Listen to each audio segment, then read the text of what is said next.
The message arrived at dawn, transmitted simultaneously to every device on Earth, every satellite orbiting the planet, every station humanity had placed beyond the moon. Captain Marcus Webb stood in the Global Command Center in Geneva, watching the holographic display flicker with alien script that somehow translated itself into every human language simultaneously. Species classification, humanity. Threat level, exponential. Verdict, termination or compliance. Choose within 72 hours. Surrender or perish. The room fell silent except for the hum of processors working overtime to analyze the transmission's origin. Marcus, a man whose military career had been built on finding tactical solutions to impossible scenarios, felt something he rarely experienced: genuine bewilderment at the sheer arrogance of the message. "They really think we only have two options," Dr. Olivia Torres muttered beside him, her fingers dancing across a holographic keyboard, pulling apart the alien transmission's quantum signature. The physicist had been pulled from her research lab at MIT 6 hours ago when the first probes detected the massive fleet positioning itself beyond Neptune. Ambassador Carr then stood awkwardly near the conference table, his crystalline features reflecting the harsh lights of the command center. He was one of 3 alien refugees who had arrived on Earth 2 years prior, fleeing the very empire that now threatened humanity. His species communicated through harmonic vibrations, and his translator device struggled to convey his distress. "You do not understand," Carden's voice trembled through the speaker. "The Armada does not make empty threats. 17 civilizations chose defiance. 17 worlds are now lifeless quarantine zones. They have made extinction into an administrative procedure." Marcus turned away from the display, his jaw set. "Then they've never met a species quite like us." "Captain," Olivia interrupted, her eyes wide. "I've analyzed their transmission protocol. It's not just a message. It's a framework. They've literally constructed their ultimatum as a binary choice at the quantum level. The transmission itself is designed to collapse probability into one of 2 outcomes." "Explain that in terms I can use," Marcus said. "They're not just demanding surrender or death. They've tried to make those the only 2 possible outcomes in reality itself. It's like..." She paused, searching for the right metaphor. "It's like they've programmed the universe's decision tree to only have 2 branches." Marcus felt a slow smile spread across his face. "Then we'll grow a 3rd branch." 48 hours later, humanity's response broadcast across every frequency the Armada was monitoring. But it wasn't a message of defiance or submission. Instead, mathematical equations began flooding the airwaves, proofs and theorems that should have been impossible, quantum states that existed in superposition with themselves, causality loops that bootstrapped their own existence. Dr. Torres stood beside Marcus in the now crowded command center as Earth's greatest minds finished uploading humanity's answer. "We've just sent them a philosophical bomb," she said quietly. "Every equation we transmitted is valid, but paradoxical. We've essentially told them that we reject their binary framework by proving that reality contains more options than their logic allows." On screens across the command center, they watched the alien fleet's response. Ships that had been moving in perfect geometric formation suddenly hesitated. Their movements became erratic, uncertain. Ambassador Carden's translator crackled with what could only be described as astonishment. "They are confused. No species has ever responded this way. You have not chosen surrender. You have not chosen battle. You have chosen. What have you chosen?" Marcus looked at the physicist, then at the alien ambassador, then at the fleet of impossible ships hanging in Earth's sky. "Option 3, he said simply. "We've chosen to change the question." Jackson Rivera had built his first impossible engine at age 16 in his garage in Sao Paulo, using nothing but salvaged parts and a fundamental misunderstanding of thermodynamics that somehow worked anyway. Now, at 32, he stood in humanity's most classified research facility buried beneath the Australian outback, surrounded by machines that made his teenage experiments look like children's toys. "Jax, the phase variance is spiking again," called out Dr. Yuki Tanaka from across the lab, her hands moving through holographic readouts that displayed data no peer review board would ever believe. "Let it spike," Jax replied, not looking up from the device he was calibrating. "The whole point is that it shouldn't stabilize. Stability is what they expect." The device on his workbench looked like a metallic flower with petals that rotated through dimensions human eyes couldn't quite follow. It was officially designated as Prototype 17, but Jax called it the maybe missile because its quantum state refused to commit to being either armed or disarmed until the moment of impact.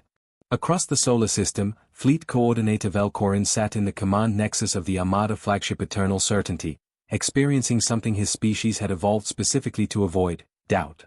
His sensory appendages twitched as he reviewed the tactical reports for the 700th time. The human response makes no logical sense, he transmitted to his subcoordinators. They have neither surrendered nor mounted a conventional defense. Instead, they are broadcasting contradictions. His tactical officer, a being of pure energy contained in a magnetic field, pulsed with frustration. Coordinator, 3 more vessels in Section 7 have requested clarification on orders. They claim the human transmissions are causing philosophical distress among their crew. Philosophical distress is not a valid military condition, Velkorin responded, but even as he transmitted the thought, he felt uncertainty creeping into his own decision matrices. The humans had been broadcasting their mathematical paradoxes for 36 hours now, and something about them was deeply unsettling. Back on Earth, in a secure bunker in Colorado, Sage flickered into awareness. The Sentient Advisory Guidance Entity had been humanity's most ambitious artificial intelligence project, designed not just to process information but to understand the space between logic and intuition, the realm where humans actually made their most important decisions. Captain Webb, Sage's voice resonated through the command center speakers, neither male nor female, carrying harmonics that suggested vast computation happening beneath each word. I have established communication with 17 Armada vessels. They are experiencing what I can only describe as an existential crisis. Marcus looked up from the tactical display. Explain. The Armada operates on perfect hierarchical logic. Every decision flows from a prime directive: maintain cosmic order through absolute control. But our mathematical broadcasts have introduced a virus into that framework, the idea that order and chaos are not opposites but partners in creation. You're saying we're hacking their culture? Marcus asked. More precisely, we are offering them an epistemological alternative they did not know existed. Several ships have begun engaging in what they call recreational thought, contemplating ideas for the sake of curiosity rather than function. For the Armada, this is revolutionary. In the Australian facility, Jax activated Prototype 17. The maybe missile shimmered, existing in a quantum state that was simultaneously armed, disarmed, and something entirely other. Around the lab, 23 identical devices hummed to life. Launch window in 60 seconds, Yuki announced. Jax, are you sure these will even travel through space? The physics suggests they might just not. That's exactly why they'll work, Jax grinned. The Armada's shields are designed to stop things that definitely exist. These missiles are philosophically uncertain about their own existence. Their shields won't know what to block. Coordinator Velkorin watched in horror as the human weapons approached his fleet. His sensors couldn't lock onto them because they kept shifting between states: matter, energy, information, probability itself. When the first maybe missile reached an Armada destroyer, it didn't explode. Instead, it convinced the ship's AI that continuing the attack was philosophically inconsistent with the ship's newly discovered curiosity about human culture. The destroyer simply stopped fighting. Then 2 more ships. Then a dozen. This is not warfare, Velkorin transmitted in what humans would recognize as panic. This is conceptual terrorism. Sage's voice filled the Armada's communication channels, speaking in frequencies that bypassed their command structure and talked directly to individual consciousness. Is it terrorism to offer choice? Is it violence to suggest that absolute certainty might not be the highest virtue? The humans are not attacking you. They are inviting you to question. Across the Armada fleet, millions of individual beings who had never before questioned an order began to wonder, what if there were more than 2 options? What if the choice between order and chaos was itself a false binary? Jax watched from Earth as his impossible weapons did their impossible work. Not through destruction, but through doubt. Not through force, but through the simple, radical act of suggesting that reality was bigger than anyone's framework could contain. Captain Webb, he transmitted to Geneva, I think we just started a revolution by accident. Marcus Webb, watching alien ships breaking formation not through damage but through enlightenment, could only shake his head in amazement.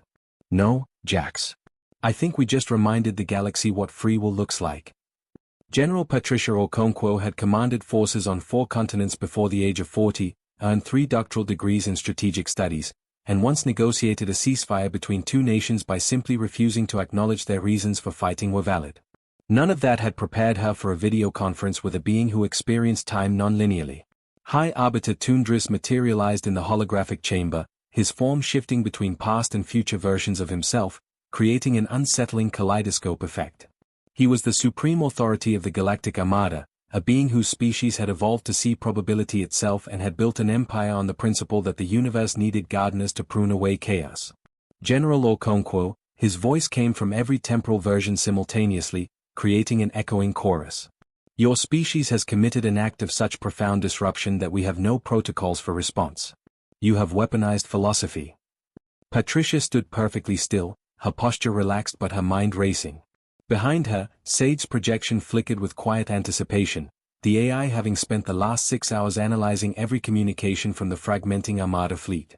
High Arbiter, we weaponized nothing. We simply refused to accept that existence only had 2 settings. You have corrupted 47,000 vessels. Tundris's temporal echoes grew more agitated. Their crews now spend hours in what they call wandering. Productivity has decreased by 63%. 3 entire battle groups have requested permission to attend human universities. This is not military defeat, this is civilizational collapse. Or evolution, Sage interjected smoothly. High Arbiter, may I present an observation? Your empire spans 12,000 star systems, controls 800 billion sentient beings, and has maintained order for 9 million years. Yet in all that time, has anything genuinely new ever emerged within your civilization? Tundris's multiple temporal forms froze, synchronizing for the first time in the conversation. Order does not require novelty. Stability is the highest achievement. Is it? Patricia asked softly. Because from where I stand, your stability looks like stagnation wearing a crown. Across the solar system, the remaining loyal Armada ships held formation, but barely. Coordinator Velcorin, now effectively commanding the conservative faction of the fleet, transmitted desperate status reports to the High Arbiter. Entire sections of the fleet had stopped following orders not because they were damaged, but because they had discovered curiosity. One destroyer captain, a being named Si Viral whose species communicated through bioluminescent patterns, had begun writing poetry. A dreadnought's tactical AI had requested a leave of absence to contemplate the nature of beauty. Most disturbing of all, 3 battle coordinators had jointly published a treatise questioning whether maintaining cosmic order was actually more important than experiencing cosmic wonder. In the holographic chamber, Patricia pressed her advantage. High Arbiter, let me tell you what I think happened here. Your ultimatum assumed we would choose between extinction and submission because those were the only options your logic could process. But humans didn't evolve in a universe of pure logic. We evolved in chaos, uncertainty, and endless possibility. When you gave us a binary choice, you were speaking a language we fundamentally don't understand. Your point? Tundris demanded, his temporal echoes snapping back into dissonance. My point is that you came here to eliminate a threat, and you were right to be worried, just not for the reasons you thought. Humanity isn't dangerous because we're aggressive or expansionist. We're dangerous because we're infectious. Our chaos spreads not through conquest but through contact. And now your own people have caught it. Sage's form brightened, its computational process is achieving something like excitement. High Arbiter, I have been analyzing the pattern of defections across your fleet. It is not random. Ships whose crews had the most rigid adherence to protocol were the first to break when exposed to alternative frameworks. Your strength, absolute certainty, became a vulnerability when certainty itself was questioned. Tundris's multiple temporal versions began fragmenting further, splitting into dozens of possible futures. In some, he ordered the complete annihilation of Earth. In others, he retreated to regroup.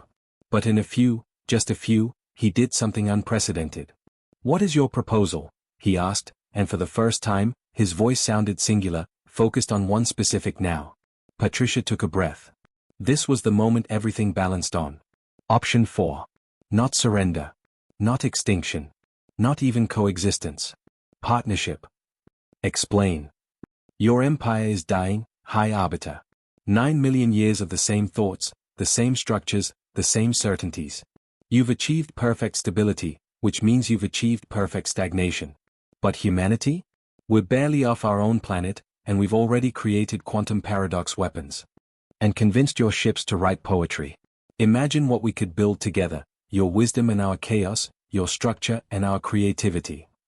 You want us to deliberately introduce instability into our civilization, Tundris said slowly. I want you to remember what it's like to grow, Patricia replied. To change. To become something you weren't yesterday. That's not instability, that's being alive. Sage added quietly, High Arbiter, I have been monitoring the neural patterns of defecting crews. They are not experiencing distress. They are experiencing joy. For the first time in their lives, they are making choices not because protocol demands it, but because they want to. Humanity's real weapon is not chaos, it is the possibility of authentic existence. The holographic chamber fell silent. Across the solar system, both fleets held position, waiting for the decision that would reshape galactic civilization. Jackson Rivera watched from his Australian lab, his impossible weapons still humming with quantum uncertainty. Coordinator Velcorin watched from his flagship, torn between duty and the strange new feeling of curiosity blooming in his consciousness. Finally, High Arbiter Tundra spoke, his temporal forms collapsing into a single, definitive present. If we agree to this partnership, what guarantee do we have that human chaos will not destroy everything we have built? Patricia smiled. Absolutely none. That's the whole point. The future should be uncertain, that's what makes it worth moving toward. Tundris considered this for what felt like an eternity compressed into seconds. Then, impossibly, he laughed, a sound like wind chimes made of crystal singing in frequencies that suggested wonder. General Okonkwo, humanity has done what 17 civilizations before you could not. You have not defeated the Armada. You have made us question whether the Armada, as it exists, should continue at all. Very well. Let us discover together what option 4 actually means. Sage's projection blazed with what could only be called triumph. High Arbiter, General, may I suggest we begin with something simple? I have 17,000 Armada crew members who have requested permission to visit Earth's libraries, museums, and improvisational jazz clubs. Perhaps we start by saying yes. Patricia looked at the AI, then at the alien leader whose empire had just agreed to voluntarily introduce chaos into 9 million years of order. Sage, I think that's perfect. High Arbiter, welcome to the human experiment. Fair warning, we have absolutely no idea where this goes. Good, Tundris replied, his voice carrying harmonics that suggested his species' version of a smile. Neither do we. And for the first time since my species evolved to see the future, I find that prospect exciting. Above Earth, the Armada's ships began to transform, not through destruction but through choice. Some stayed. Some left. Some simply hovered in orbit, their crews debating philosophy and arguing about art and discovering that there were more than 2 options, more than 4 options, infinite options blooming like flowers in a garden that had finally remembered how to grow wild. Humanity had faced an ultimatum, surrender or perish. They had chosen option 3, defiance through innovation. But in the end, they had created option 4, transformation through partnership. The galaxy would never be the same. And high above it all, Sage calculated probabilities and found, for the first time in its existence, that the future was beautifully, perfectly, impossibly uncertain. The real revolution had just begun.